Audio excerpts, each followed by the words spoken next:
Hey guys, talking about spheres today, area and volume. So we haven't done volume or area with the other figures, but this one we will. You'll see that it says to the SA, it's surface area, total area, it's all the same thing. It's what you can see on the outside. So if you were to turn the sphere all over, anything that you can see, that's considered the area of it. All right, and the formula for the surface area of your sphere is 4 pi r squared.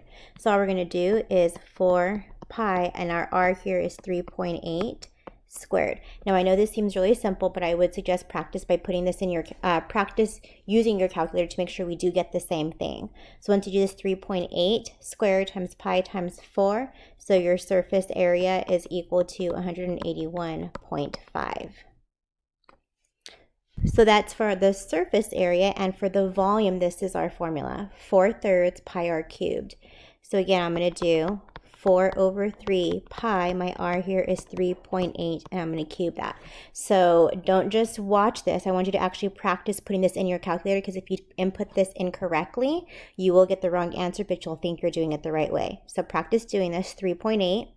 You're going to cube it, so see if you know how to use the cube function on your calculator. Times that by pi, times it by 4, and then you're going to divide everything by 3. And once you do that, you should get a volume of 229.8. Again, double check that you do get that exact same thing. All right, and that's pretty much it when you have your sphere. We also have hemispheres. Now this one, be careful, your surface area is everything that you can see. So before the 4 pi r squared, that was the whole sphere, but I can't see the top part, so I'm going to ignore that guy, which means I'm going to have to cut this guy in half, but I do want to add this flat part, and that guy right there is just going to be the area of a circle. So I'm going to take my surface area, 4 pi r, which is 4.2 squared, and I'm going to divide that guy by 2. So in other words, I can divide here. In other words, this is just going to be 2 pi times 4.2 squared. Now that takes care of this part of my hemisphere, that part that I can see, but I still have to add in this guy. So I am going to add in just the area of a circle, which is pi r squared. So really, when I'm talking about the hemisphere, it's going to be 3 pi r squared. All right, so the 2 pi r squared, that's taking the surface area of my whole hemisphere, but I'm cutting it in half. That's where the 2 comes from. And then I'm going to add this flat circle here at the pi r squared, which gives me this. And again, practice putting this into your calculator.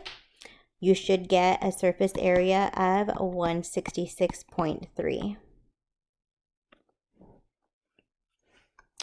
And we're going to take the volume of half of my sphere, so of this hemisphere. So I'm going to get 4/3 pi r, my r here is 4.2 cubed. But once I get this, I'm going to divide everything by 2. So just plug this straight into your calculator. 4.2 cubed times that by pi, times that by 4, divide by 3. That's going to be your volume of your sphere, and then you want to take half of that. So you're going to divide it by 2. Practice with your calculator, and your volume should come out to be 155.2. So let's do one more, just like this, but now we're going to have a radical, because in your homework tonight, you're going to have radicals, you're going to have some fractions. Hopefully they don't scare you. Make sure that it is the radius, and if it's a diameter that I'm giving you, cut that guy in half so you're just working with the radius. So for my surface area, remember, I want half of the half of the sphere plus the flat part that you can see on top. So I'm going to take my surface area, 4 pi r squared, divide that guy by 2. That's going to be the hemisphere part that I can see. And then I'm also going to add the circle right here, my pi r squared. So this is going to be 2. And then 2 pi r squared plus pi r squared is going to be 3 pi r squared. So 3 pi, my r here is going to be rad 7 squared. You should be able to keep this all in your calculator. You should not have to round at all. So the square root of 7 squared, well, that just cancels. And so you're going to have 7 times 3 times pi. And you should get this to be rounded to the very end, 66. So your surface area is 66. And to figure out our volume, I'm going to take my 4/3 pi, my r here, which is rad 7 cubed, then everything divided by 2.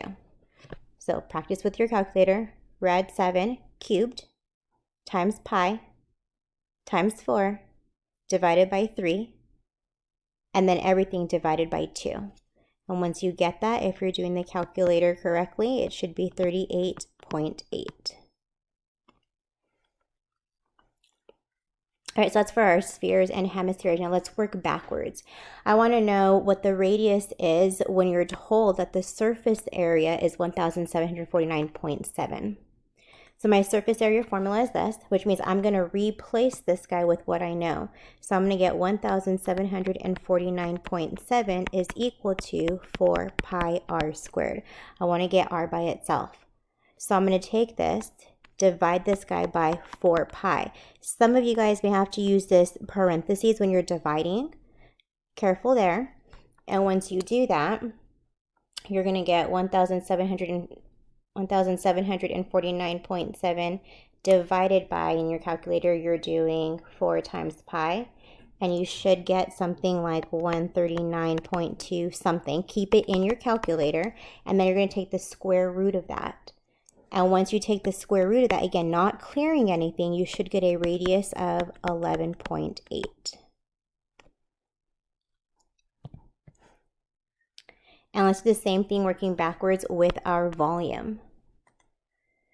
So my volume is 4/3 pi r cubed. So I'm going to replace this guy here with my volume that they're telling me. 523.6 is equal to 4/3 pi r cubed. First thing I want to do is I want to multiply both of these guys by 3 so I can get rid of this fraction here.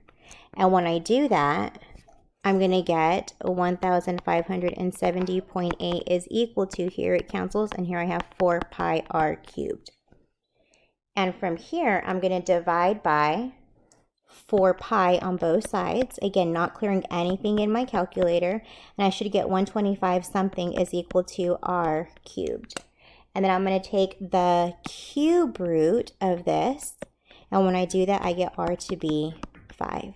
Again, these look really simple, but I do suggest using the calculator to make sure that you're getting the same answer as I do, because the mistakes you're going to make on here is not plugging it in correctly. All right, guys, if you need any help, have any questions, go ahead and text me. Good luck.